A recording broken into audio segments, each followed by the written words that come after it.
So childhood trauma, the couple, the person who has not experienced childhood trauma and has had a very stable childhood, usually will feel a responsibility to help their partner, their spouse. Unfortunately, it's not their responsibility. It's the responsibility of the person that experienced the childhood trauma to heal. So what happens is that the person that experienced the childhood trauma starts to make their spouse pay for those mistakes that were made by other people. And so this is usually the problem. The problem is that the spouse who has grown up in a stable home will feel the desire to save their partner and will feel the desire to make amends for mistakes that were made by that other partner's family as they were growing up. And unfortunately, it is never enough. Why? Because they're not the ones that caused the hurt in the first place. So the family member who's grown up in a stable home now feels a sense of obligation to help their partner to deal with and process what they've experienced. But the partner is usually making their spouse pay for mistakes that they didn't make.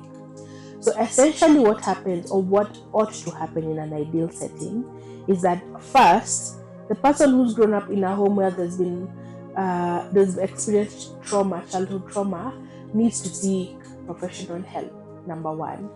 Number two, that person needs to communicate what their needs are to their partner.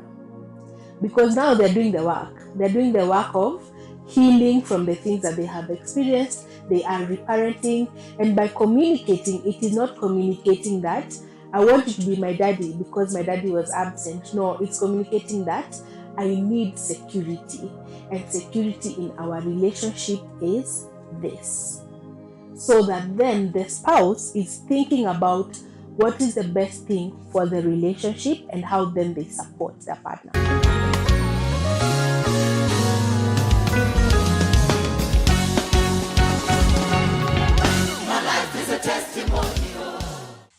My name is Serah MUINDI. I am a licensed counseling psychologist. I'm also the founder of Hopewell Firm. I'll tell you a bit about what Hopewell Firm actually does as we continue this conversation. I am also a founder of 3 other businesses. One is based in the United Kingdom. The others are based here in the country. I have a lot to share about my journey when it comes to mental health, which is my area of work and expertise. And I'm also a family person. I have a couple of kids. I also have a spouse. And aside from that, I like swimming very much. It's one of the things I do for fun and to rest and recharge. And I also really enjoy talking to people and reading books. My most recent read, which was in let's not mention the year, but recent, was on Influence. It's by a gentleman called Richard. And yeah, I also enjoy really reading a lot, and I'm happy to be having this conversation today. Okay, so I think first of all, I went to a public primary school for the beginning of my studies. So we lived in a very interesting house. It was storied building that had like houses on the right and houses on the left facing each other. So our side of the houses used to be on the side where the sun sets. So our mornings were always dark. So every time we'd be going to school, we were always late, and the school was across the road every time because we'd wake up at like 8 and we'd hear the bell because it's 8 and the gate is closing. So as the bell is ringing is when we're like, oh, that's the bell. We need to get we need to get up and get out. So I had a lot of punishments. I did a lot of laps in the school because that was part of how you'd be woken up when you'd be late for school. And I studied there to class 5. So when I got to class 5, was it class 5? No, actually class 1, 2, and 3. Then in class 3, my mom transferred us from that public school to a private school. And I remember it used to be 5 bob to get into a matatu to go to school, and then 5 bob to come back. But because we were very little children, we never used to pay the transport, because the conductor would tell us it's just coming. So we'd get in for free, and then those 5 bobs, I'm telling you, in school, we are the bosses. Because you're going to buy all these sweets and then be flashing them in the school. So I schooled there up to around class 6, actually.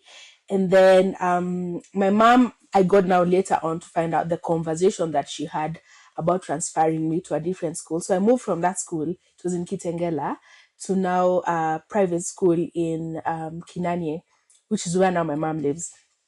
So when I went to primary school, to the private, it was a private boarding school. And I remember one of the unique experiences was on the day when I was starting my first holiday in class 8, actually in class 6, my mom had bought me uniform. My uniform used to be jeans, or so we used to wear jeans on weekends. Yeah, I when I think about it now, I'm like, yeah, that was such a bougie school. So we wore jeans, but my mom did not believe in girls wearing trousers. So she bought me a dress, a very big, baggy blue dress. And the t-shirt for my house, I was in Red House. I went to Mtungoni Academy.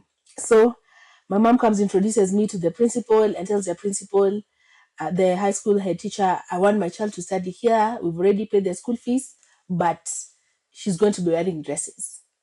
And so my mom leaves, and the principal says, you know what, it's fine, no problem. I walk into the classroom and everyone bursts out laughing, including the principal's wife. Surprisingly, Mutungwani High School was owned, and still is, I believe, by Mr. Mbui. So his wife, Mrs. Mbui, Mr. Mbui is actually an MP now. Mrs. Mbui, his wife, was in the class teaching when I walked in my big baggy blue jeans dress, and she and the entire class just burst out laughing. And as a backbench, I used to sit at the end. So I was walking in my big dress, and my classmates were making fun of me. I've never forgotten that day. But I changed the school culture because of that. So from that day, the school allowed girls in the school to wear skirts and to wear dresses. And yeah, so I didn't ever wear jeans when I was in primary school. So my high school was, my growing up was that there was a lot of adventure, there was a lot of running out. I remember another interesting story. When my mom was working, we used to live with my grandma. So my grandma, my folks, my parents, and my siblings. But because my grandma was old and we were tiny, one day we jumped out through the bathroom window to go and play because she had locked the door. And then now when she was looking for her, she was frantic and panicked. Yes. And she couldn't find us, so she couldn't even know how we got out of the house, but we were not in the house. So she eventually opened the door and then found us playing outside. And yeah, so we were very cheeky, my brother and I. But we were fun. We were cheeky, fun, and we used to do stuff like that. So the learning was easy. My primary school was quite stable. Then I went to high school. So my grades were great. I went to high school. High school, interestingly, was up and down. So I grew up in a home where there was a lot of violence. There was a lot of domestic violence. So my escape was going to high school.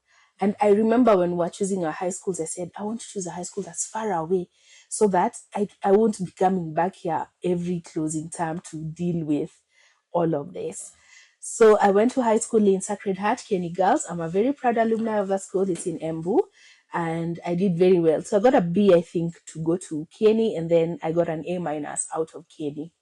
And I remember in Form 2, very other interesting story, we closed school and I went home. No, Form 2 is when I put a stop to the domestic violence. By that, I mean, I came home and my dad and my mom were arguing, and I remember I just told my dad, if you continue doing this to my mother, she's going to divorce you, and I'm the one that's going to make her divorce you. So that became a wake-up call, I think, for him. So from then on, there was a lot of stability in our home. Then in Form 4, when I finished high school, I remember during the half term, I went home. We had moved. So I went past by my dad's shop, and then my dad tells me, oh, actually, we are not going up to where we used to live, because we used to live in a place called Site. If you've lived in Athi River, you probably know what I'm talking about. So my dad tells me, Apana, don't go to Site because we've moved. I was like, okay, cool. So here I am thinking, that means we've moved to a very bigger house in a bougie place. Wow. So my dad, in the evening after he closes his shop, at the time he used to have a shop where he used to sell glass, the ones that people use for construction in the windows. And so in the evening he takes me home. And we go.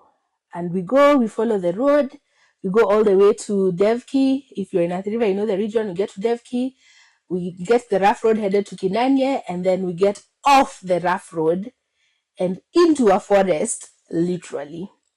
And I'm like, okay. It just gave me those deja vu moments of like Abraham and his son. Is it Abraham who was going to like kill his son? I'm like, what's going on? Why are we going into a forest? So we go through into the forest, and deep in the jungle, I find that my mother and my father have moved into a mabati house in the middle of this forest.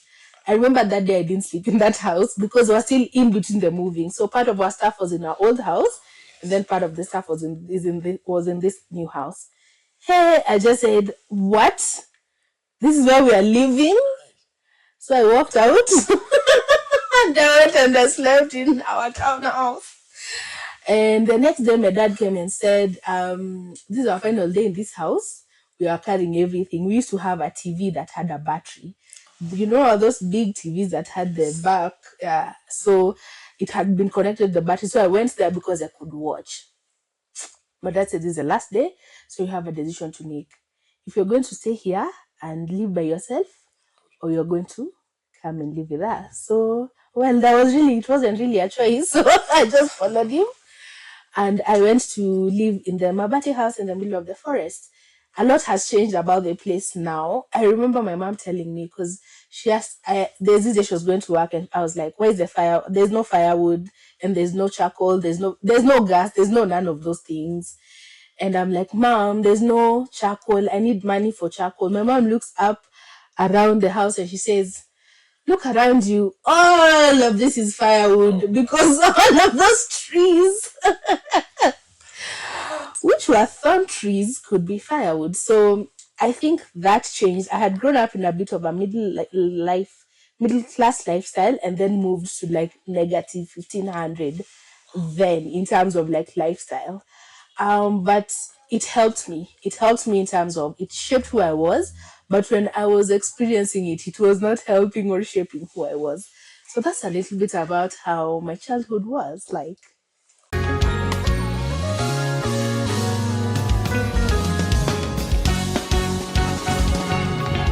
My life is a testimonial.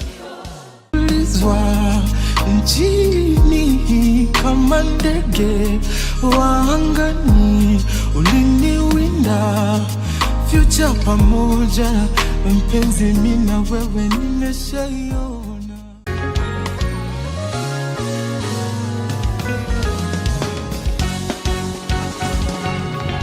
My life is a testimonial.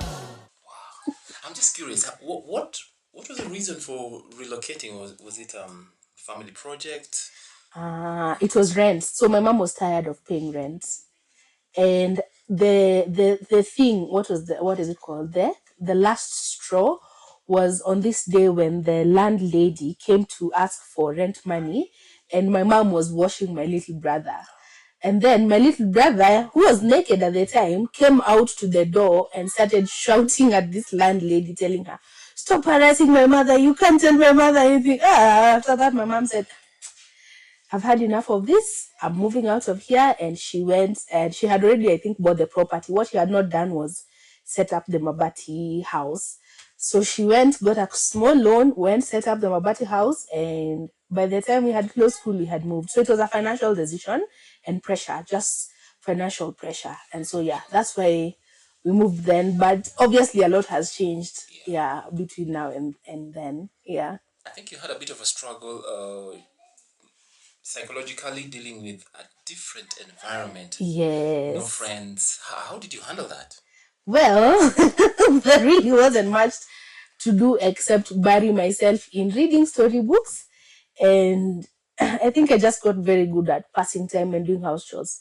So essentially what would happen is every day we had a well. So that's where we'd get our water from. So every day I just come, get the water, wash the house, wash the dishes, cook, then go to the farm. We had a tiny farm. Go to the farm, get the veggies, wash them, clean them, prepare them, cook them, go for firewood, put it together, use that to cook. So psychologically it was very hard, but there was no other option. So it just meant it's adapt or adapt. Yeah. So that's what it took for me to do, but it also meant that I really didn't look forward to going back during closing days.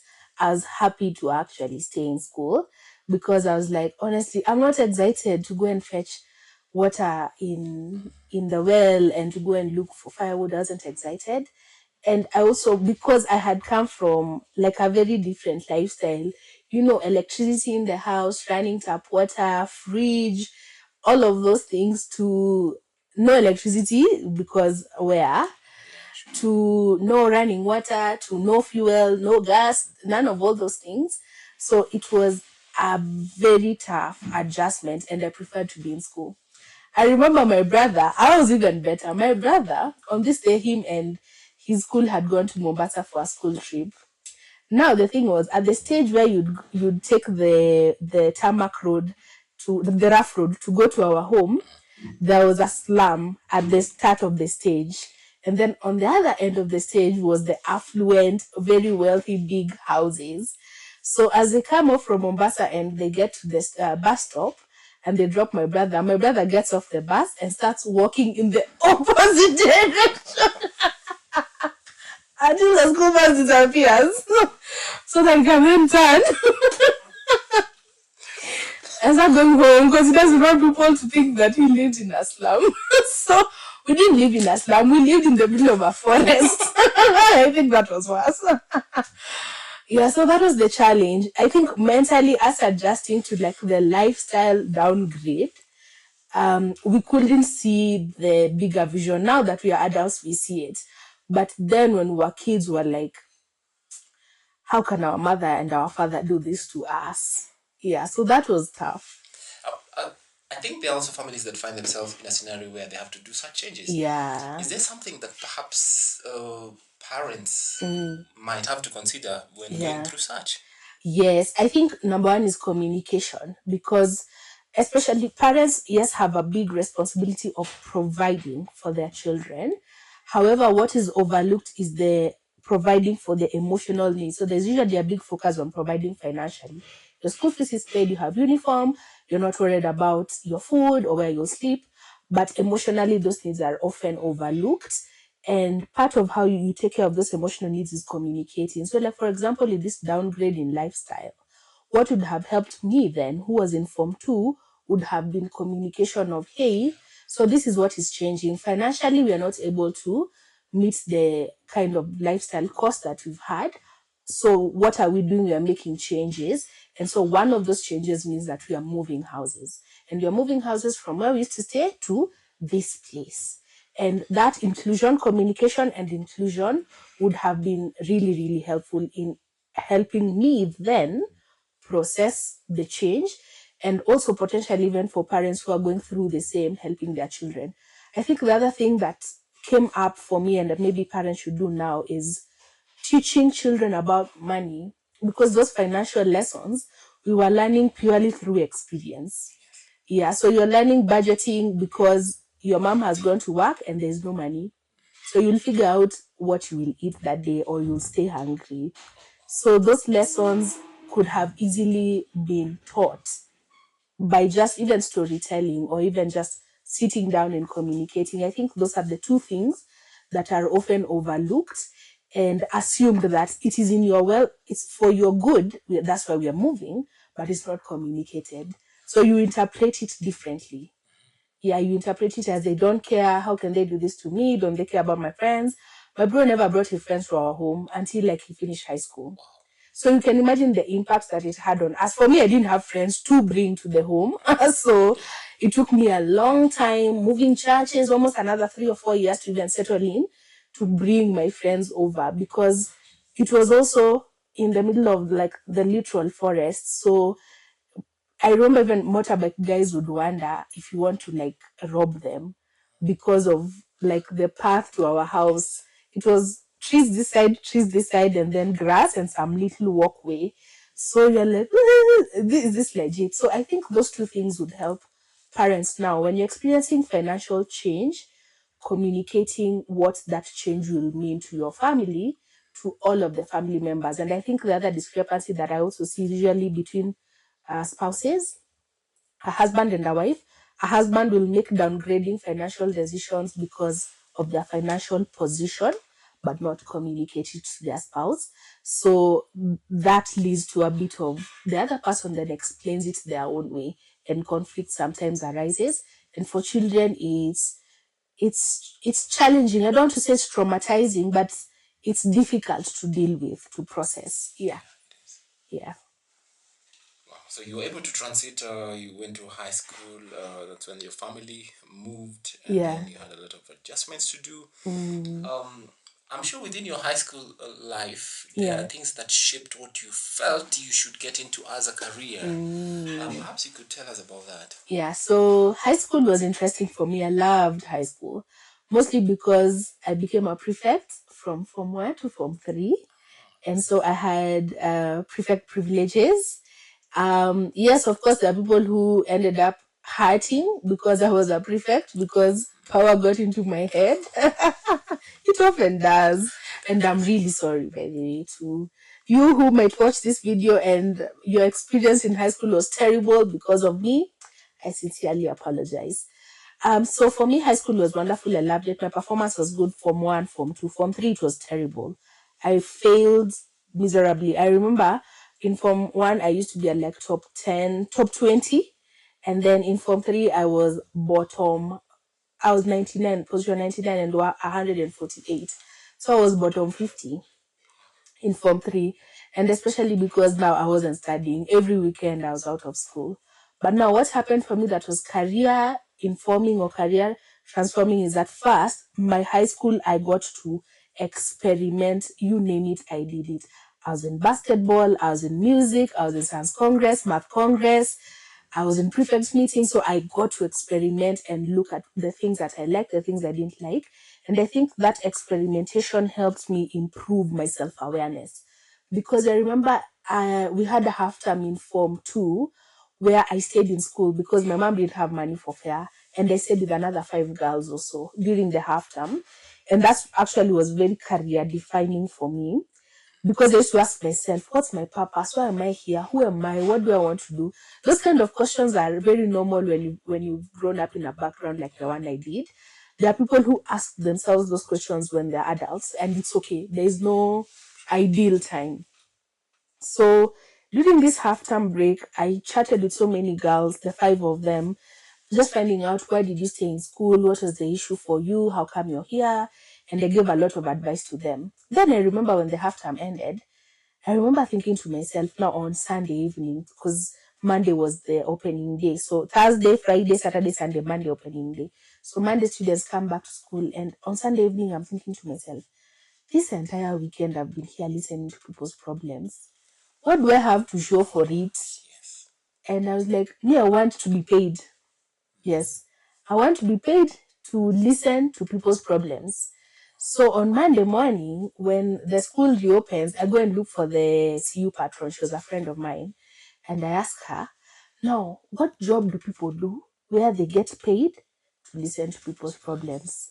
And she says, psychology. That's where you sit, you listen to people's problems, and you get paid. I'm telling you, that's the only thing I applied for in all of the universities. I was like, that's the course. That's the course I want to do. So that's what set me on the career path of doing psychology. And the other thing I think that reaffirmed it for me was I realized that when I would listen to people's problems, I I gave them really good advice and I didn't have any training.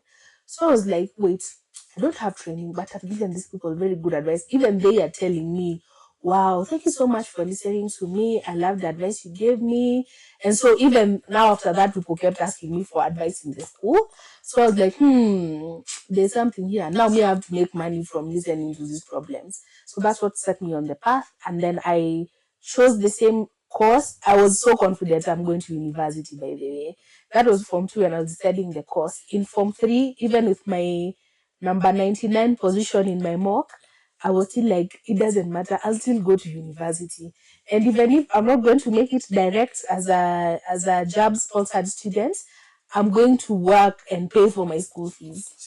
So that's the only course I chose. And when I got selected to go to my university, I was like, yeah, perfect.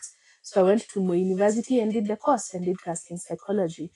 And I think I loved the other thing that affirmed the path was the lecturers that I had at my university. One of my lecturers, she's called Dr. Adeli. She brought practice and psychology, the theory, into her teaching style. So that pedagogy amazed me because now I was like, you know what, I get it. I can see myself making money in this job, in this career, because now I have the theory. And when I hear what this psychologist this teacher is saying, I can picture myself doing this job and getting paid. So that's what got me in this path. I found that this is the right direction because I'd get it, I'd resonate, and I'm like, yeah. So that's how I became a psychologist. So it actually means high schools do provide a platform for a child or a student to be able to think and decide what to do. Yeah, yes, they do. I believe in part the quality of the staff, the teaching staff, and also potentially the non-teaching staff and the environment itself. Because some high schools have teachers who are checked out and completely disinterested. And so the students, their environment is a survival for the fittest kind of environment. But yes, there are high schools that are nurturing and they are supportive of talent. The reason I say that is because, for example, for my high school, the school leadership decided to remove me as a prefect in Form 4. I knew I would be a prefect throughout, from Form 1 to Form 4. But the school decided, no, this girl can't be a prefect in her Form 4 because her performance in Form 3 was really poor. And one of the things that she's doing very well is leadership. She's a really good leader, sorry. But it's at the cost of her studies. And if we look at her performance trajectory, she has potential. So the school decided they're going to remove me as a prefect in my Form 4, and I was traumatized, I was hurt. And then, by the way, they used to select prefects, you would be called during the assembly time. So you're just waiting to hear your name. So for me, I was confidently waiting to hear my name being called so that I can walk up as part of the prefect's body of Form 4. And they called the prefects, and then guess who they made a prefect? My best friend at the time. So I waited for the names. I waited, because my name starts with S. I was like, I'm probably among the last ones. It never came. I remember going back into the class and fighting back tears. Then, interestingly, that first subject that day was CRE, and CRE was my best subject. I used to get 90s from Form 1, Form 4, always excelled. And the CRE teacher was a very close friend of mine. So she was the one who came to teach us. I don't know whether it was coincidence or, they spoke with some teachers and they said, this session, just go to that class. But that's the kind of concern that I'm talking about, a nurturing environment where a school can be able to assess your potential and make a decision that is hurtful or challenging for you to deal with, but beneficial. So I would not have seen it then. For sure, if I had been a prefect in Form 4, my grades would have suffered for sure. So it is a combination of the environment. So being supportive for the learner and also the staff being looking out for the welfare of its students. I think that contributes to career. And lastly is ability to experiment or room to experiment and try different things. In high school, the stakes are low. Yeah, so if you don't get the trophy in music festivals, it's okay. But if you, as you increase in terms of your growth and development, the stakes increase. So being able to experiment then gives you room to know, I like this, I don't like this, I excel here, I won't excel here. Yeah.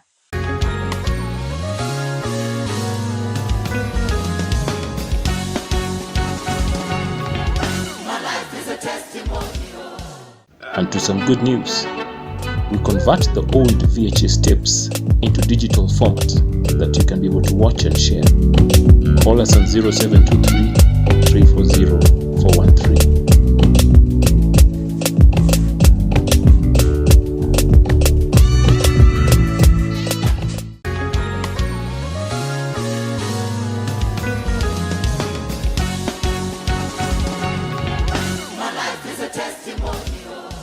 There are moments where you perhaps ask a student in high school what they want to do or to become, and they're clueless. Yeah. Why do you have those kind of scenarios? Now, I think self-awareness, that's number one, because I feel like sometimes self-awareness is a skill you nurture, you build. You keep interrogating your sense of self, your identity, your understanding of who you are, and sometimes you might not grow in an environment where those are the kind of questions you're asked. So the first time you hear those questions, they're baffling because you might have never thought about them. That's number one. Number two is usually knowing what you want to do for your career is a lot of searching for who you are as a person, your identity, because that informs your purpose, what you want to do with your life, and your sense of meaning. But number two is you might not be thinking about it because it's never come up for you. But now, when you hear other people saying, oh, I want to be this or I want to be that, there's a pressure. And the problem is that that pressure forces you to choose. It does not force you to experiment. It forces you to choose. And so the challenge is that when you choose, you simply choose based off of pressure. You don't choose because you know yourself or because you want to try it out. You choose because, hey, you know, so and so they have a job, so and so they have a job. My mom said I'm good at math, I should be a math teacher, or I'm good at English, I should be a lawyer. But you have no confidence. You are scared of standing in public. How are you going to be a lawyer standing in court defending cases? You might be good at English, but you might be better at as a clerk than as a lawyer. So those questions of your identity aren't answered, and so you guess.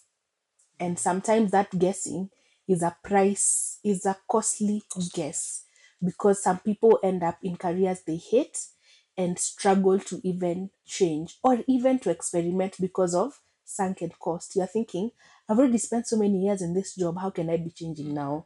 Yet it is unfulfilling, yet it is dissatisfying, but you've done it for too long, so now you can't change.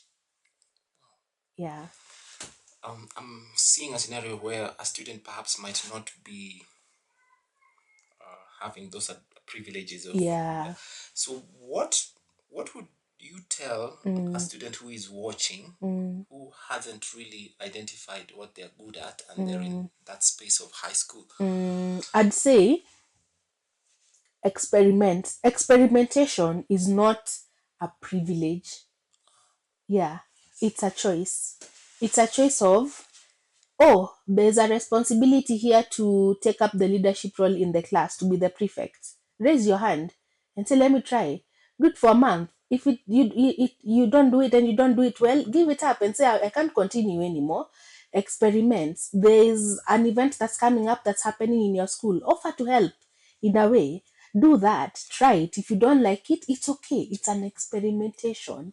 So in that process, then you get to know, I don't like this thing of organizing people. I don't like it. Or I like I can organize the books. I like order. So the more you raise your hand to try things and to try new things, the more you discover about yourself. That's the first way. You learn by doing. You learn yourself by doing, especially at that age. Number two is asking other people. Most people have their own voice or their parents' voice in their head, especially at that age. So asking other people is asking your friends, hey, what do you think I'm good at? What do you think I do with ease? What do you think I could try? And they will tell you, okay, maybe try reading, or maybe try join basketball, or join netball, or try football, or join the cheerleading squad, or you see. So when you that bit of asking other your friends specifically is because they spend enough time with you to know who you are, or to know things about yourself that you have a bias to, you're not able to see about yourself, and they will then give you other rooms to experiment. And so those opportunities to experiment, and experimenting is not only in the school setting. When you go home for holiday, experiment. Your mom has a friend who keeps saying, I don't have an employee for this thing, offer to do a 1 month there and see if it works. Or there's someone who is planting maize. You don't know how to ride the tractor, offer. Or you don't know how to plow with the cow, offer and say, let me try. I don't know how to do it, but let me try. And in that experimenting, you realize I don't have the patience for this thing. So me, I need to do things that don't have pressure, I don't work well under pressure. So those things are the things that then help you to start to know what is the career. Because if you don't work well under pressure, you can't take a sales job at a forex trade company, because that job is always pressure. Or, for example, if you don't work well under pressure, you can't take a sales job at an insurance company. Yeah. So then you start to see, okay, now these are the it helps you eliminate, and it helps you to start to narrow down and discover, okay, what jobs do I do? What can I do with ease? And therefore, what jobs can I look for that align with this kind of traits that I have, that are my strengths? Yeah. Absolutely. So in university, we were all told that the market is waiting for you with your degree. So there are job opportunities, they are there. And when I finished, sadly, there were no. Oh. I saw the reality and the light. So after I graduated, I was enthusiastic. I knew the market is waiting for psychologists, and I'm ready, I'm trained, I'm passionate. I've passed my exams, and yep, silence. What I did was, though, I spoke to one of my lecturers who ran a private practice, and I told him I'd like to come and intern at your organization for a few months and see how it works out. So he said, okay, great, come on along. So I went. I did my first 3 weeks. In my first 3 weeks, I only saw one client, and they paid well. That's a whole beautiful story. But I remember asking myself, in 3 weeks, I've only seen one client. Where am I expecting my boss to get the money to pay me a salary at the end of this month? And if he gets that money, where will he get the money to pay me at the end of the next month if I've only seen one client in 3 weeks? I was like, this is not for me. So I told him, unfortunately, I'm sorry, I have to resign. I'm not going to be able to continue in this job. And I decided I'm going to look at this market and understand, is there business here? What is there an opportunity here for me to either set up my own business or to look for another job in another industry? So I went looking. I went online, searched for counseling firms in Eldoret. I found 3 locations. So the first location I went, it was closed. There was no one. The second location I went, it was deplorable, to be sincere. I remember walking in, and the therapy room had 2 plastic seats, and there was a reception area with nothing. And I was like, hey, wait, okay. If this is a representation of what the market looks like, I don't think this is a good industry too. There's no jobs here. This person cannot employ me. They don't even have furniture in their office. So the third location I went to is the one that gave me hope. Interestingly, it was my former lecturer's private practice. So I went there. I found it was a 2-room therapy space. They had a reception area. It was looking good. There was a washroom and whatnot. I was like, okay. If this company is here, then it means that there is potential in this market. So I kept searching. I couldn't find any other locations of physical offices of therapy spaces. So I was like, this market, I can get into this market because I can see these two companies. The first ones I visited, one was closed, which means there's no competition there. The other one was deplorable, so nah. But the third one, I was like, okay, this one gave me hope, and I was like, if I get into the market, then at least I know this is my competition. And I was like, okay, so I went and spoke to them, asked them how much they charge.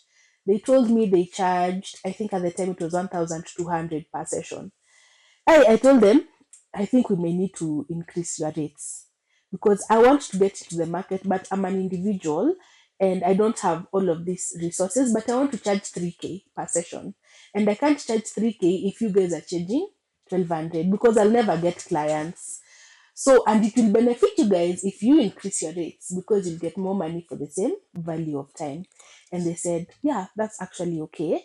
So they increased their rates to 2,500. So I was able to get into the market at 3K. And so I was able to set up my private practice. Now I set up my private practice as a registered business name. That was it. For my sessions, I used to go to the same space and I would pay them. Now this 500 for on top, I would pay them for the venue, for the space for my sessions. So I moved from being employed to now just doing private practice.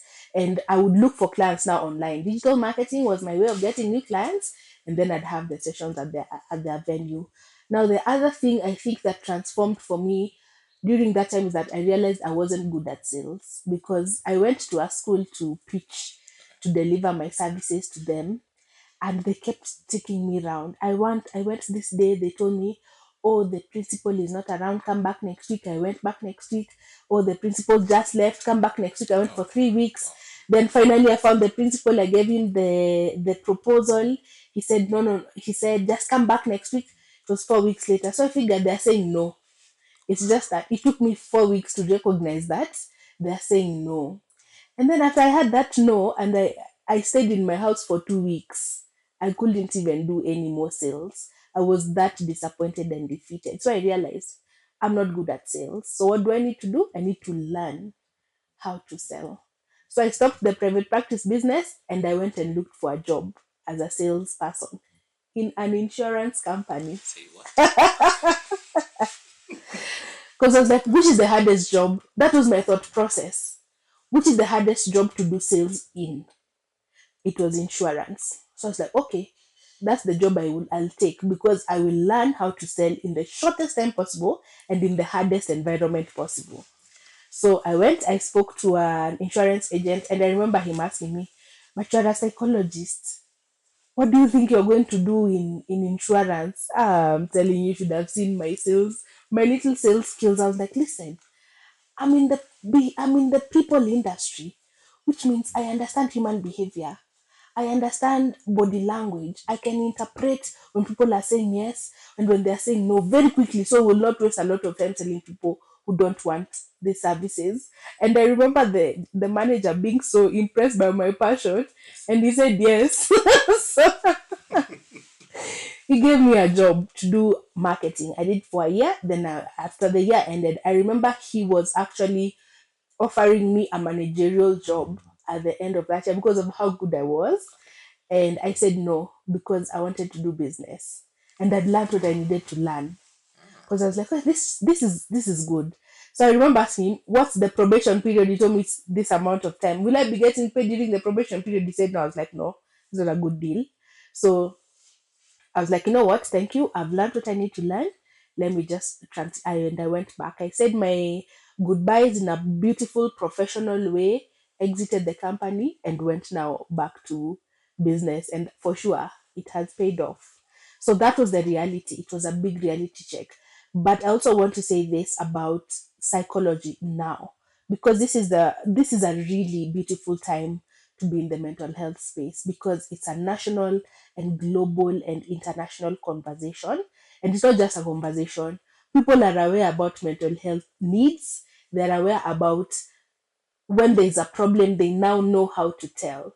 The only gap is knowledge and access. So if you know now, the job for the psychologist who comes into the market now is to be accessible. That's the problem you need to solve. You need to solve an accessibility problem. How does someone find you? That's it. You're not struggling to tell people these are the symptoms of mental health issues. We've done that work for you. We've helped. Yeah, so now you're coming to solve an access issue. And for sure there's big potential in the market, because at the moment the ratio of one psychiatrist, not psychologist, one psychiatrist to patients is 1 to 100,000. So look at that market. Massive. Yeah, it's massive. So if you put for a psychologist, the advantage that you have more psychologists in the market, which means that you're coming into an industry that is ripe, and you're coming into an industry that is ripe because of timing. The person that's graduating now is graduating as a psychologist at the right time. Me, when I was graduating as a psychologist, I was not graduating at the right time. I was graduating to now start dealing the market. Oh my. Yes, so that people now like you, who is considering this industry, now can benefit. Yeah. There's something you've said that is very important about how you finished and wound up well with that company. Why did you do it well? Because at times people Yeah. why did you do it well? Reputation, because of my reputation. Yeah. I would want, for example, one day to approach this company and they give me business. But if I live in a half and a puff, they'll never give me business, number one. Number two, I have a reputation to protect because I'm going into business. And it is important for my professional reputation to outlive me, because then it guarantees me an open door in the future. But most people assume that I will never meet this person again, I will never interact with them. But do you know how many degrees you are removed from the president? 6 degrees. 6 degrees of introduction. You only need to speak to 6 people to meet the president. Now imagine one of those people is that door that you have shut in a half and a puff. You will never get the next door to the next introduction, because I'll never meet them again, I'll never interact with them again, that company is a bad company. You're 6 degrees removed from the next introduction that you need. And sometimes part of those degrees of introduction is this person whom you are living in a half and a puff. Number two is professional reputation. When you are working somewhere, it's important that people you leave them with a good taste, because if there's an opportunity that comes up in the future, they will consider you for it because of how you exit. But if you exit in a half and a puff, they will never ever recommend you. And this is the thing, people remember 2 key things. They remember the opening and the exit, the way you start a story and the way you end the story. So you start the story well, you've won. You end the story poorly, the starting doesn't matter. People will say, oh, they started well, but unfortunately they just showed us they were not a good person. You were a good person, you exited poorly. Yeah. Something also I've learned from that experience you had at the insurance firm. Yeah. You got an offer that I think would have swayed your focus. Yeah. Why did you do what you did with that offer? I said no because I was thinking just rationally, mathematics, numbers. Will I survive 3 months of probation with no income? And I now know how to sell, and I already have the skills. I'll make more money than this money that I will not be earning for the next 3 months. So that was the first thing that came to my head. I just looked at the numbers. I was like, no, these numbers, I don't want to continue struggling and hustling. Yes, I've built my commission base. It's a good, by there I had a very decent commission base by the time I was leaving. But I told myself, if I have to only survive on this commission base for the next 3 months, No. And I already now know how to sell. And I'm a really good therapist. If I combine those two, I'll make more money than this salary. So that was the logic in my head at the time. I think the other thing that came for me was I was looking at the freedom of time, because then this job meant you're traveling, you're going. So it meant I was away from my family for a long time, because we'd be going to Kitale, would be going to Machakos, to Kericho, and we're staying for a week because you have to sell to these companies until you close those clients. And I was looking at how much time freedom I'll have in my own business. And remember, the reason I started this job was not to get money, it was to get the skill of how to be a good salesperson. And so I was like, I will make this money faster if I do business, because I also now already understood the market. So I was like, there's a good market opportunity for me, and I'll make more money faster. For sure I did. Because, for example, just I charge 3K, I'd only need 10 clients to make 30K minimum. So my job was, okay, you finish this job, now you have to look for customers. You have to look for clients who need your help, so that they can pay you, so that you can be able to earn the money that you need to earn. And honestly, in terms of business, I think once you got into the business, it was, yeah, it paid off.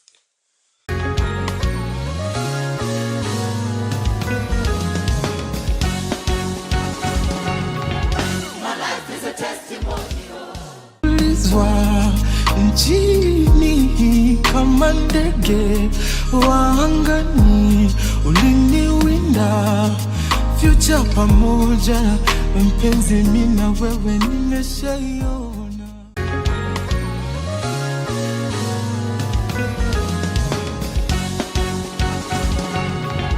My life is a testimonial. So I finished with the insurance firm. This was I started in 2016. At the end of 2016, in 2017 now, I officially now go and register my business. Register the business. How I got my initial capital was now I became a good salesperson. So I spoke to my husband and I told him, this is what I'm going to do.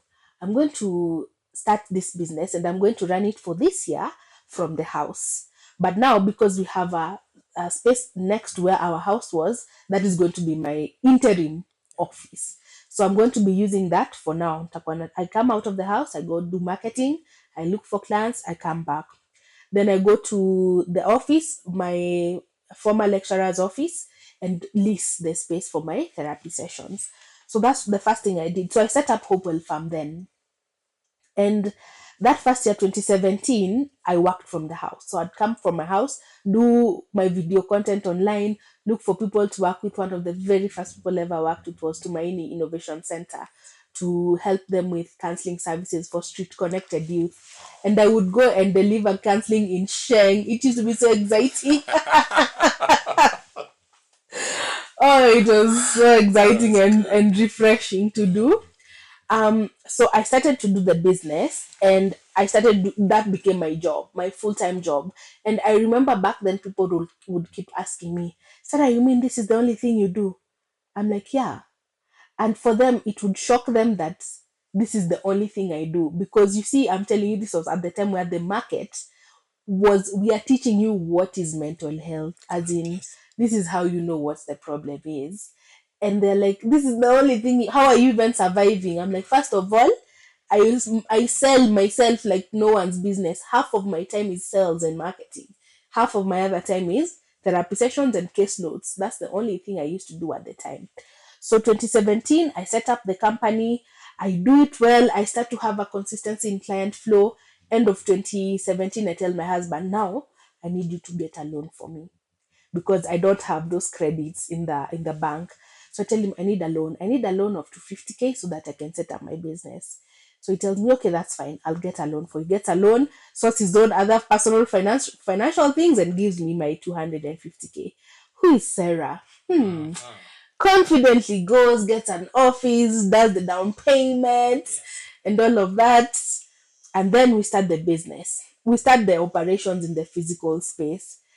That is now 2017. I've done in the house 2018, the entire year. Now I'm making money, but all of the money is coming to my pockets, and I'm spending it as I'm going home. So I come from the session, I've been paid for my sessions, I get paid in my M-Pesa, I receive a message from my nanny, there's no sugar and tissue. I pass through the supermarkets, I buy the sugar and tissue, I go home. So at the end of 2018, I remember we were looking at the financials. Now, this is the thing. Every month, I'm asking my husband for rent money. Every single month. But I'm making money. But it's not, the math is, this mathematics is not making sense.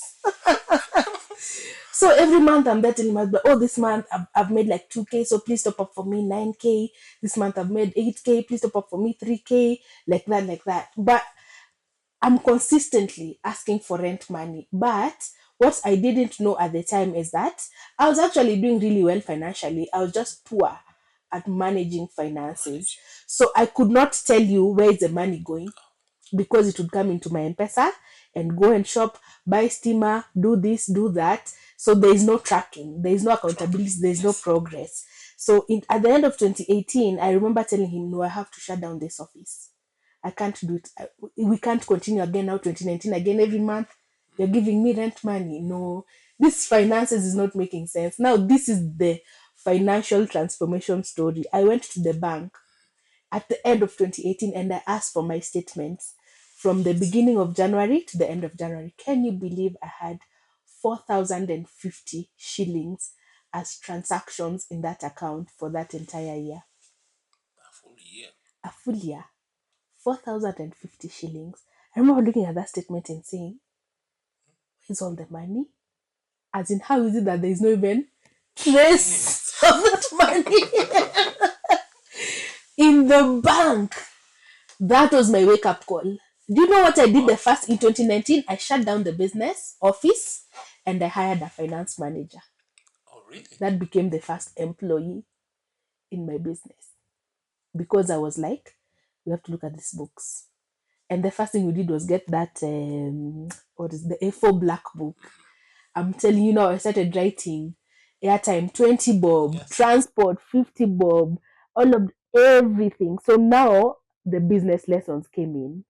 So now we moved from, the business was doing well. I'd gotten very confident in my social media marketing. I had client flow. That was not an issue. The issue was financial management. Now that's the lesson that I was learning. So I got a financial person to come into the team.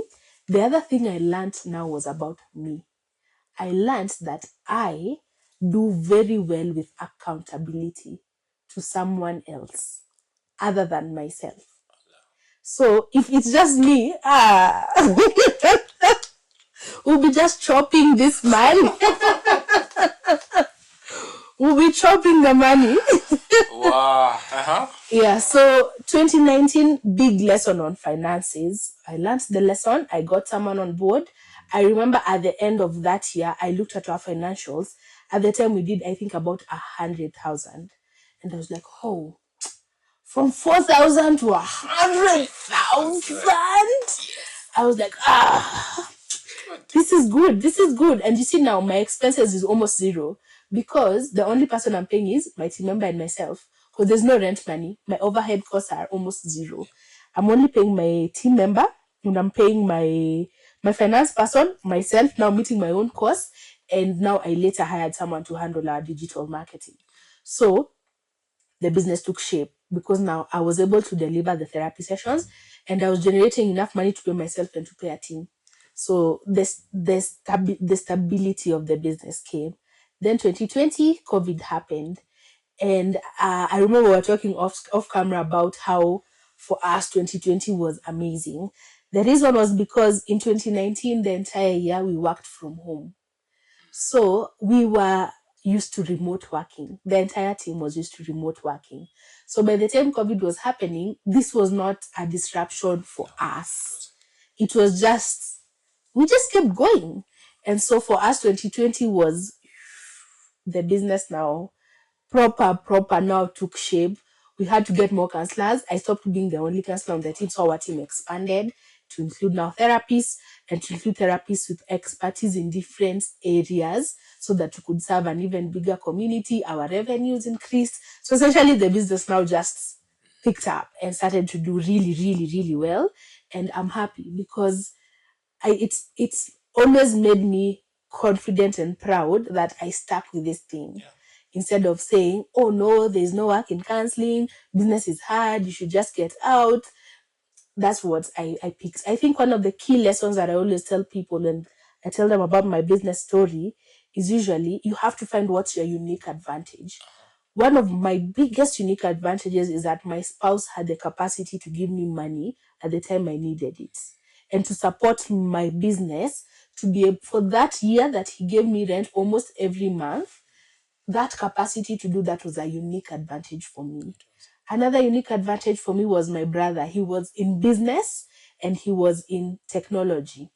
So he printed out my very first business cards. He designed my business cards, printed them out because I didn't even have that money to print them out, and shipped them to me from Nairobi. So he put them on a parcel. He parceled them over to me. And now when I was going for my marketing, I looked like a serious businesswoman. So it's looking at where you are as an individual. What are your unique advantages? And there are things that are very unique to you. I'll give you the example of a really successful podcaster. His name is Stephen Bartlett. He does a podcast called The Diary of a CEO. I learned yesterday that the person who handles his financials is his elder brother. And that person has handled his investments, and he owns over 4 businesses for companies, and he has billions in revenue. And the person who handles his finances is his bigger brother. That bigger brother is a unique advantage to Stephen and to Stephen's businesses. So it's thinking about what are your unique advantages. There might be family, there might be resources, there might be time, technology. It's thinking what is that, and then making the most of it while you have it, because also it's short-lived. For example, for me, my spouse was able to support me because his financial statement then was wonderful. So he could get a loan at that amount. Now we can't talk those things because it's a different season. So it's being able to know what's the unique advantage you have now and making the most of it instead of constantly thinking, I don't have money, I don't have capital, but what do you have? Yeah.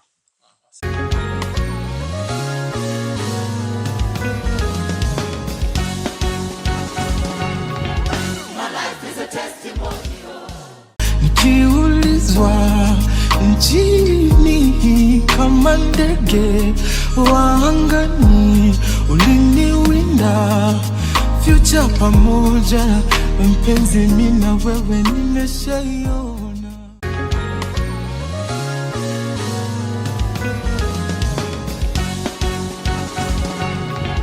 My life is a testimonial. What's happening at a global scale? I want to say information, access to information is happening at a global scale and with ease. So interestingly, mental health concerns were always there. Even in the traditional times, grandparents will normally say, oh, that person used to have moods. Sometimes he's happy, sometimes he's not happy. So you just leave him alone. After about maybe give him, then the weeks were counted differently. Give him like 2 moons or 2 and you'll be fine. So essentially, what those mood swings were still mood disorders. It's just that the language wasn't mood disorders at the time. So people would still have people in the community who would have mental health concerns, and they would be eating from the pit, the dustbin.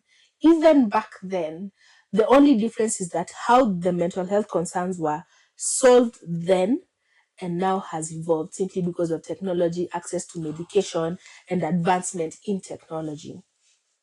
The other thing that has contributed to how the change in mental health treatment has happened is the disintegration of the community structure. So you'll find that back then, if you had a family member who had a mental health concern and would just get up in the middle of the night and start walking, he would walk until where he gets tired. And where he gets tired, that person would house him. And then the next day, they will give him food and then tell him, with one of the other family members, take him back to his home.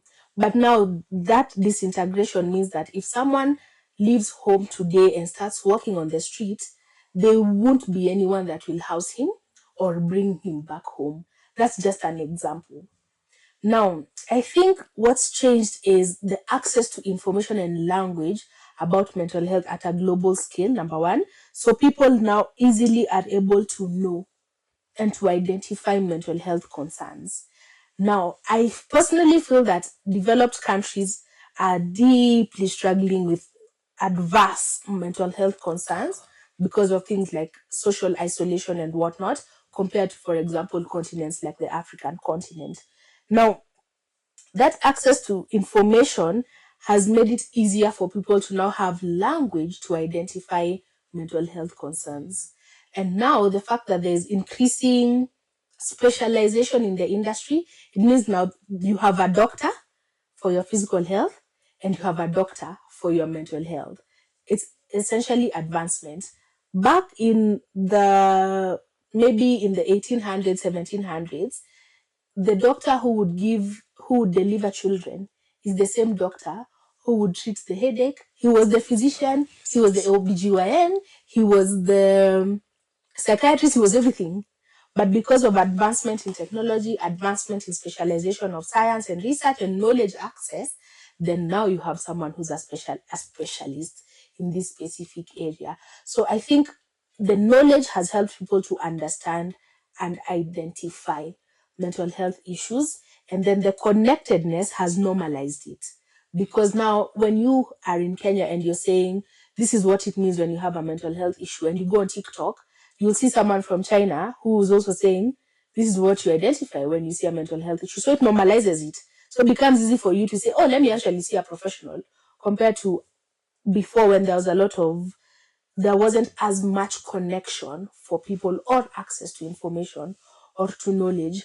Though I think the other nut is that there's also a challenge with therapy culture, because now there's people on this head who are like understanding what mental health issues and concerns are, and then there are people on the other side who are on the extreme now, who are like, you know what, everything I experienced in my childhood was traumatizing, and you're like, no, just calm down, it's fine, it's not a mental health issue, it was a developmental concern.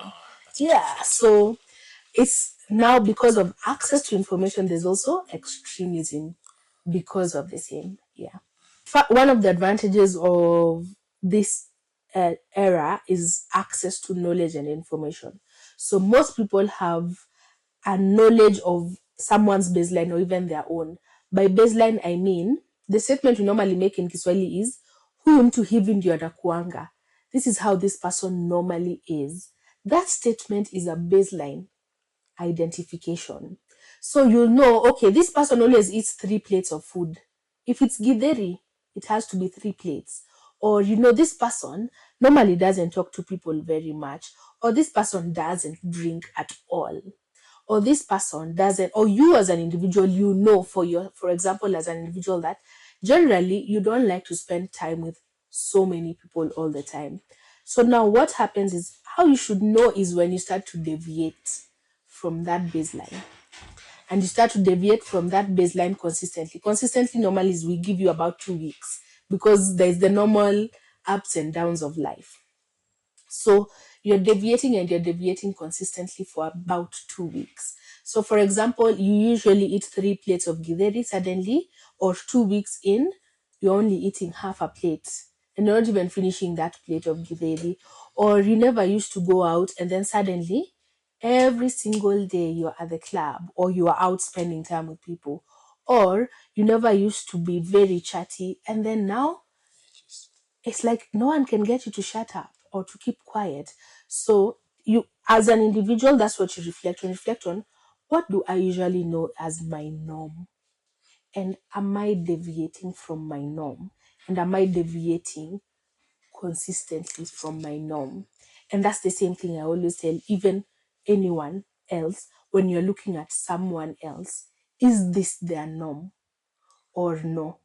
If this is their norm, then you just give them time, or you help them the way that you normally do. But if you see the consistency, you're like, okay, let me give it maybe a day or two. This person is still coming to work late. You're giving it another week. They're still giving excuses. They're coming drunk. They're coming late. Now you definitely need to start being concerned. I think the other bit that I would say is that that we often dispute is our gut instinct for ourselves and for other people collectively. So first is the norm, the baseline. This is how I know this person usually to be, and now suddenly things are changing. I say suddenly because it is people notice at some point. You don't notice at the beginning. You notice at maybe week 2. You're like, hey, wait a minute. And then now for you, it is suddenly. But for the individual, maybe it's not as suddenly. Now, so one is that the normal behavior, and then what is going up unexpectedly or down unexpectedly. Up being high energy, suddenly showing up when they are normally social, or withdrawing when they would normally be very engaged, or they would normally be at the top, extremely engaged, and then suddenly they're withdrawing, they're not talking to people as much, they're not responding as much. So now you start to be concerned. 2 is gut. Normally we can sense. Yeah. And I think the gut instinct is the one that we often dispute. That is why we look for the symptoms. Yeah. Even for you as a person, you usually feel like, no, there's something wrong. I don't know what it is, but there's something wrong. And as an individual or with other people. And with other people, you'll normally feel like, no, this person, there's something wrong. And so gut instinct, and number 2 is normal baseline, and we give you about 2 weeks to just see. Sometimes it's dysregulation, sometimes it's a lot of stress, and you just need time to process, but it continues. The behaviors continue, the new or the odd or the abnormal, unusual, not like you kind of behaviors continue. So then you need to actually take action. Normally, immediate action I always recommend is bring it up with the person. If it's someone else, but bring it up with the person, I mean, hey, I've noticed that the last 2 weeks, you're not as chatty. I've tried bringing it up. I don't know, something is going on. I feel like there's something wrong. What's going on? I'm here to listen. That's how you bring it up. Individually, if you're struggling, then you speak up. So most times there's an individual and there's a collective responsibility. The individual responsibility is to say, hey, I don't think I'm doing good. Like, I'm noticing this and this and this, and I don't think I'm doing okay. What do you think I could do? Most people begin with their friends, people they trust, and then now they sort of escalate to third parties or professionals or experts. But often someone will mention it to someone, or we always recommend, if you are sensing, no, something is wrong with my mood, I'm thinking things that I never used to think. I'm thinking about death, I'm thinking about suicide, I'm thinking about I never used to think about these things. Then you need to speak up. That's your individual responsibility. The collective responsibility is you are sensing something is wrong with someone. You need to speak up to them about it. The other collective responsibility is when someone speaks to you about what they are going through. So that means that you listen with empathy. You don't listen and say, come on, what? That's what's disturbing you. If I tell you what I'm going through, you'll see yours is nothing.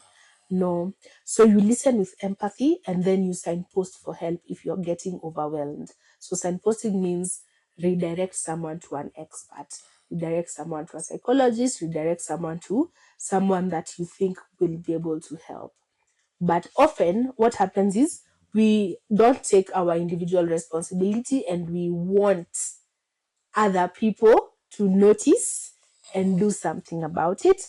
Or when we're in the collective responsibility, we don't take our own responsibility to reach out. We say, you know what, if they're going through something, they should open up to me. Or if they do open up, now we make the mistake.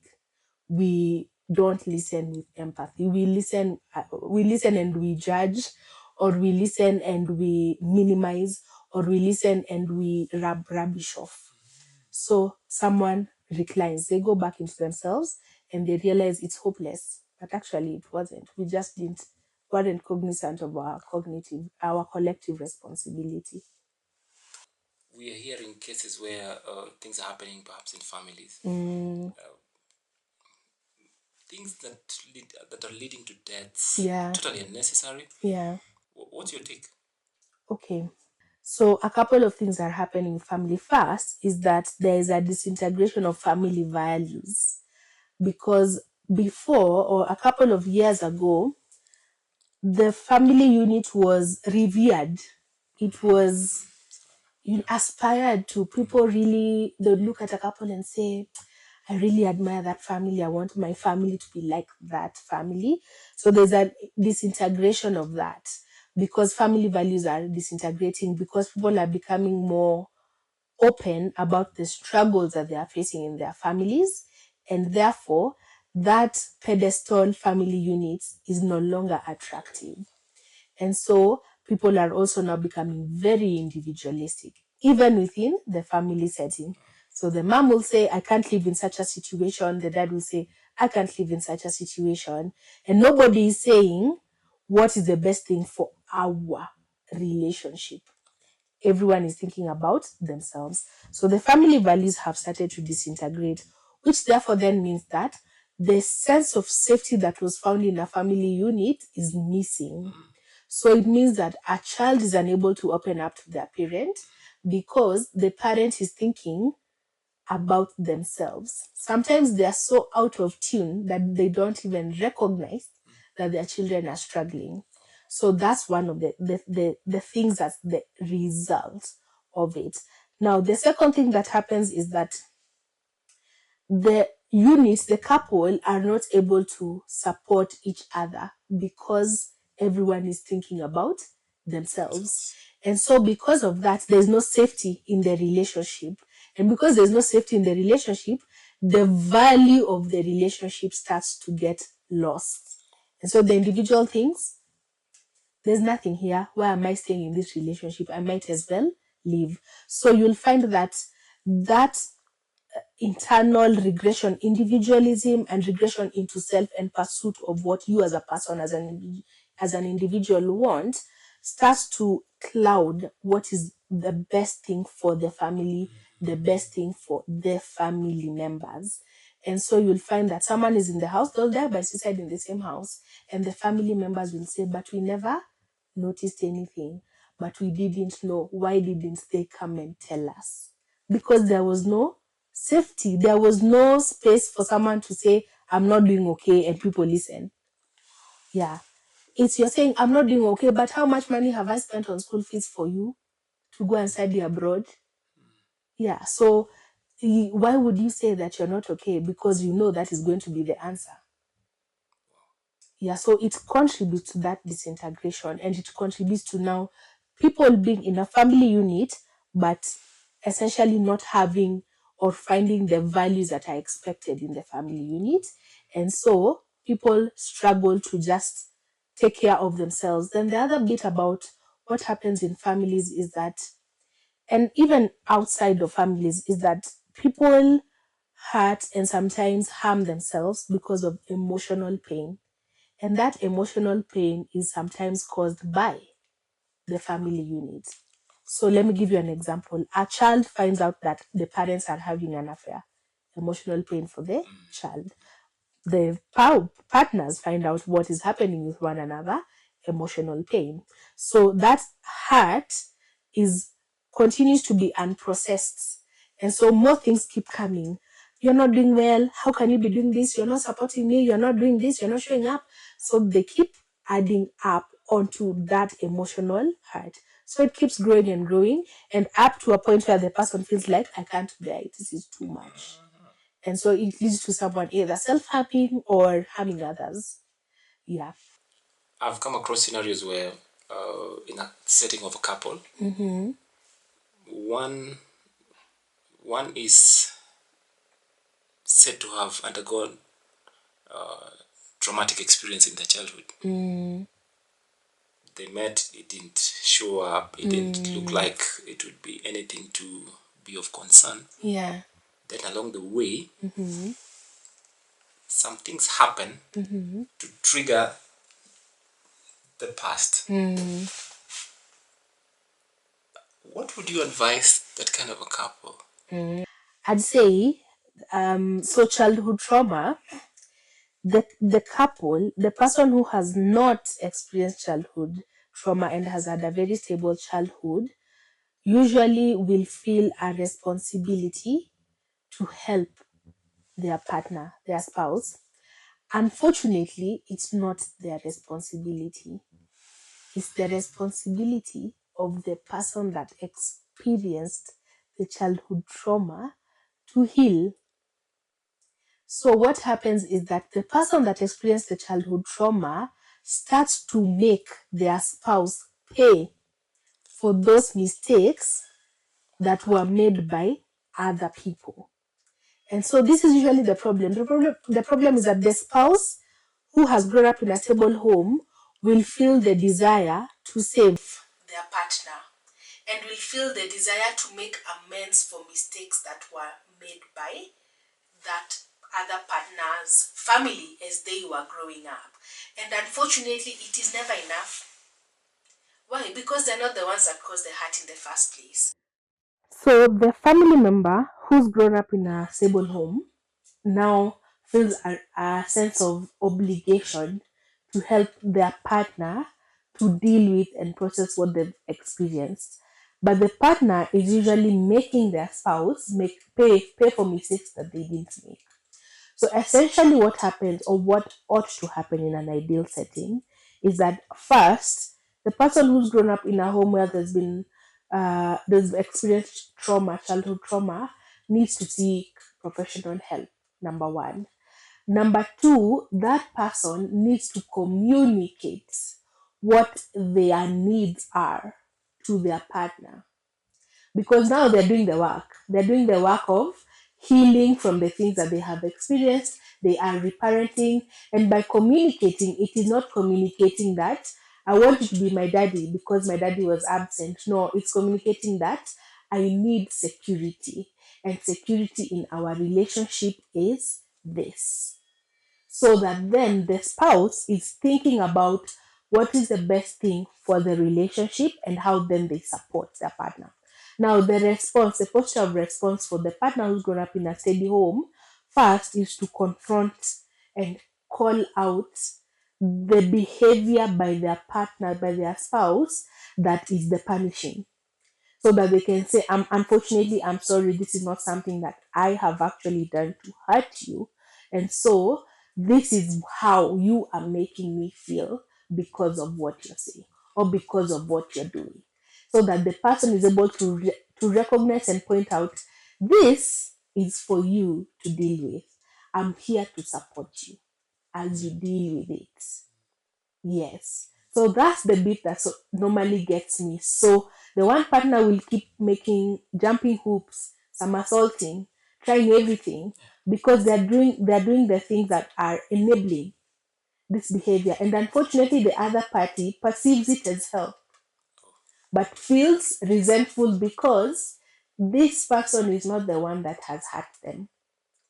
And so even if they make amends for the mistakes of someone else, it doesn't get there.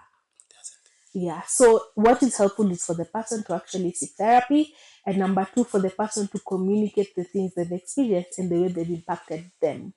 So that then as they are doing their work to heal and to recover and to repair, then the partner plays a supportive role, not a savior role. And there's a difference. Yes. There's a difference between support and savior. Savior is, I'm sorry that you got hurt. I will never hurt you. But you will. Support is, I'm sorry that you got hurt. That must have been really, really difficult. I'm here for you if you want to talk about it. Yeah. Now, does it mean Mm-hmm. the partner who is okay, does that partner need to accompany the spouse for a counseling session? Okay.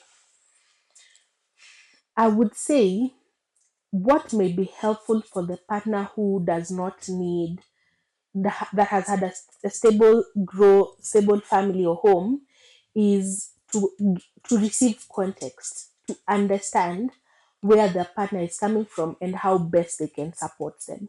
But it's not couples therapy. It's not, because this is not couples therapy. This work needs to be done by an individual. Yes, because what work that individual does informs what happens in the couple relationship, because it informs what they bring to the relationship.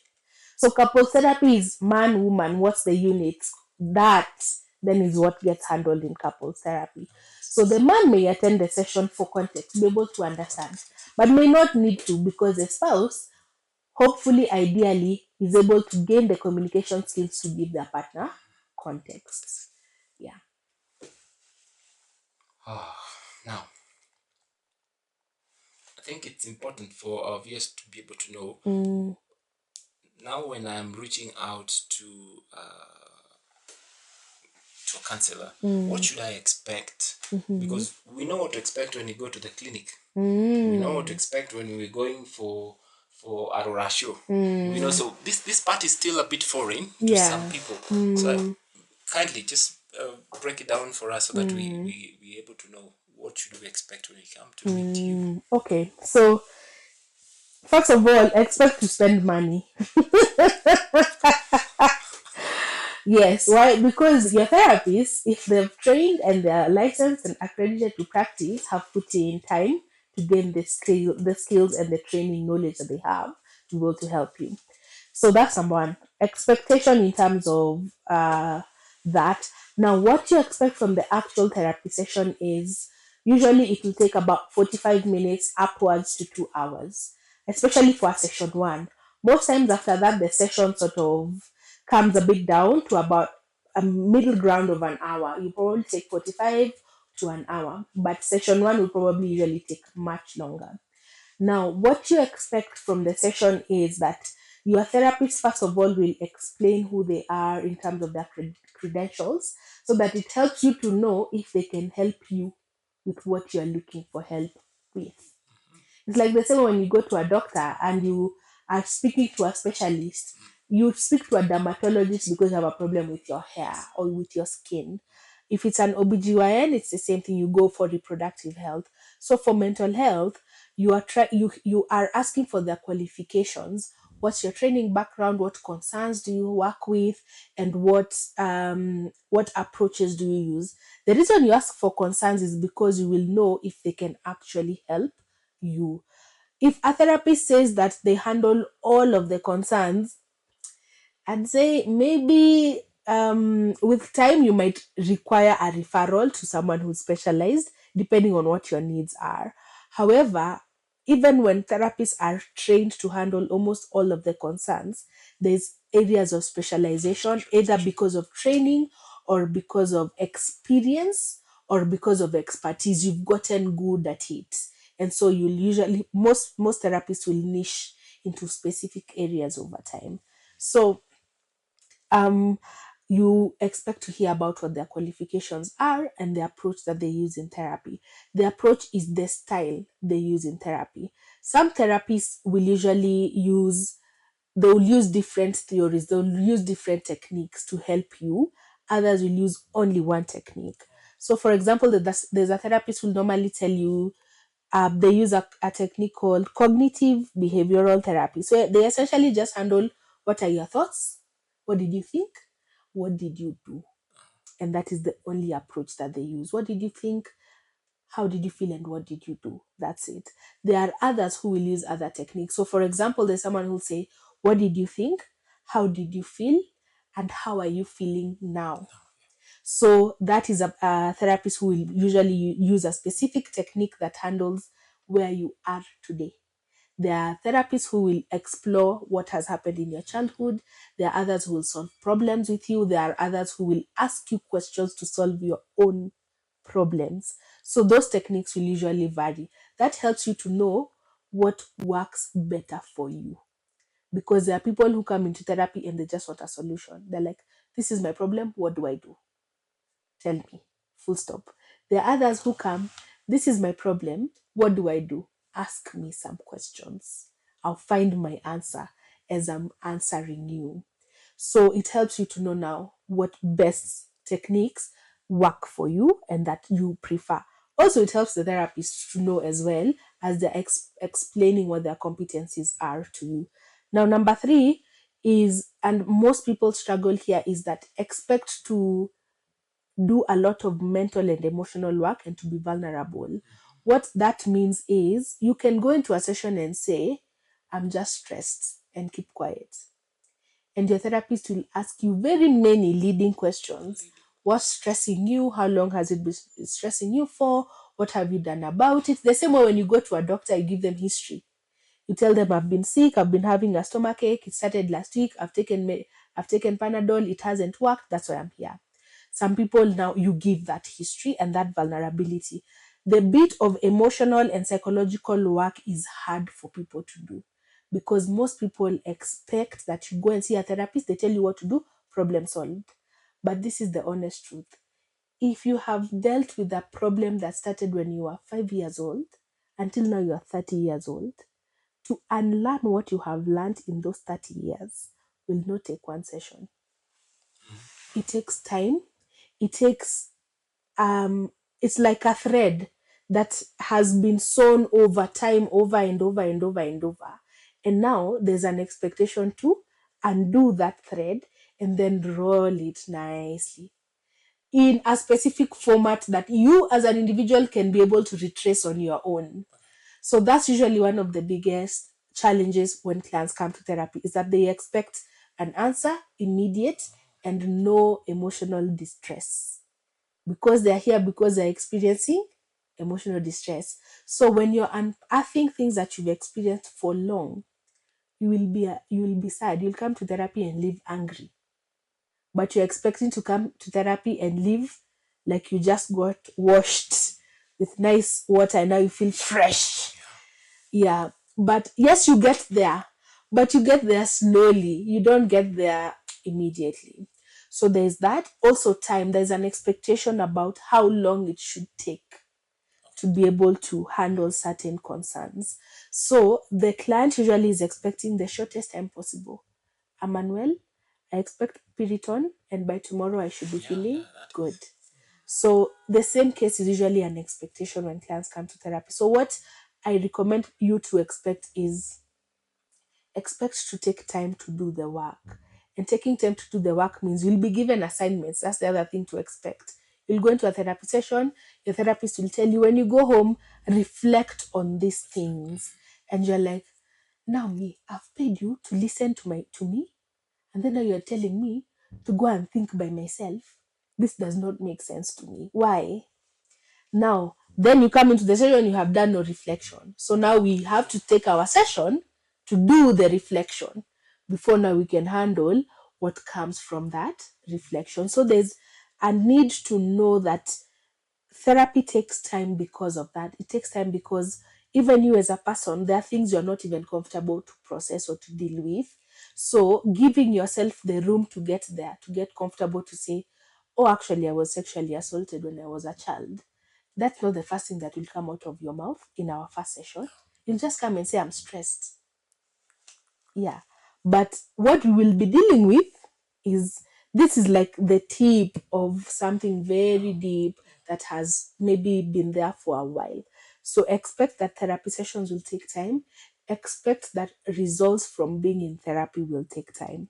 I think the other expectation I would share is that expect that you'll get, with time, you'll become very comfortable telling the truth because you learn how to speak up because there's no judgment. And then now, oh, you get so used to just saying the truth. You used to come to sessions and I've experienced this where a client will come, the first session, the things coming out of their mouth are just lies. And I'm just there listening. And then we'll get into maybe session 7, 8, 9. And then they're like, but then you remember that time I said this or that? That was a big lie. I'm like, I know, it's okay. And so that being truthful also now sort of starts to show up in relationships outside of the therapy room. So you'll find that someone who maybe never used to speak up about their emotions because of practice in the sessions starts to become comfortable telling their friends, actually, I got hurt by this. I didn't really appreciate this. I found this disrespectful. So these are some of the things to expect from therapy. And sometimes expecting, it's not every therapist that is ideal for every client. So there are therapists, for example, let me give you a very good example. A client who is about 60 or 70, 60 years old, when they go into a therapy room and the therapist is in their early 20s, that's not a good match because immediately the client will start thinking, now what will this one tell me?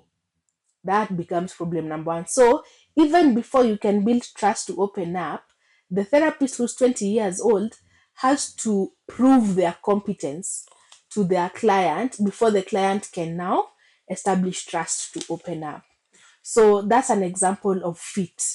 So sometimes you might find that it's not an age fit or anything like that. Sometimes it's a personality fit. You might find that the approach the therapist uses and how you prefer to work are not fitting. So you're like, no, this may not be a good therapist for you. It's not to mean that they are not a good therapist. You are just maybe not necessarily a good fit. And so sometimes the client will struggle when they hear, hey, now I have to look for another therapist. So often what I say is, if you are struggling, maybe in your first, maybe 2, 3 sessions, that's something you should bring up with your therapist and say, I'm honestly really struggling in these sessions. I'm struggling either to open up. I feel like I'm not sure you'll be able to handle some of the things I might share. And they reassure you. If they reassure you and you're like, no, I'm not reassured, I'm not convinced, then you request for a referral and you say, okay, so I'm looking for a therapist who's has this expertise, has this approach, and may be able to help me with this, this, and this. And so now your current therapist is able to refer you to someone who may be a better fit. So sometimes it's an issue of fit. Sometimes also, you as the client, you're not ready to do the work. So you show up to therapy because all your friends have said it's working for them. But you personally, you're not ready to unpack the things that you need to unpack. And so it might not be the right time. So usually you have to be psychologically ready to do the work that needs to be done in therapy. Because it's like when you go to a doctor and then you tell the doctor, don't give me this. I don't want an admission. Just give me paracetamol. Yes. It's because maybe you're like financially you might not be able to afford being admitted, or it's your pain tolerance might be really, really, there might be some reasons why this treatment plan may not work. So sometimes it's the same thing for clients. You might have started therapy, but you are not ready to do the work. And the things that there are things that need to be addressed, but you're not ready to address them. But there's some pressure. And sometimes the pressure is either a partner is threatening to leave. Sometimes the pressure is the strain in a relationship, a personal one or a work one. So those are the things that now say, okay, just go and see someone. So you show up, but really, you know that some things need to be handled, but you are not personally ready to handle them.